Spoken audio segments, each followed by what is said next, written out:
আসসালামু আলাইকুম এভরিওয়ান। দেশ কিংবা প্রবাস থেকে যে যেখান থেকে আজকে আমাদের এই লাইভটা দেখ, একটা গুড নিউজ। আমার পাশে দেখতে পাচ্ছেন নোয়াদা গ্রামের আমার একজন ভাতিজা জাকির হোসেন সাহেব, ওনারই একজন ভাই প্রবাসী কাতার।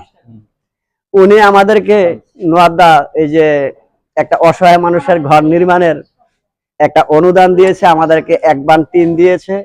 তো উনি আমাকে বলছে, ভাই আপনি আমাদের মোহনপুর পূর্ব বাজার আমির ভাইয়ার পান্নিসার মাঠে যান, এখানে আমির ভাই টিন বেছে, পান্নিসারের মাল বেছে, এখান থেকে আপনি টিনটা কিনবেন।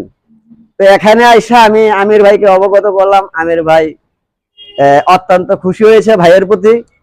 আর ভাইকে বলেছি, ভাই ভালো মানের টিনটা দিবেন, আমরা যত গরিব মানুষকে দেবো। ভাইয়ের উপরে বিশ্বাস রেখে ভাই বলেছে, আমার জীবনের কোনো কাজ চুরি নাই, তবে আমার মন থেকে আমি একবার টিন দেবো, আমার দোকান থেকে ভালো টিন দেব।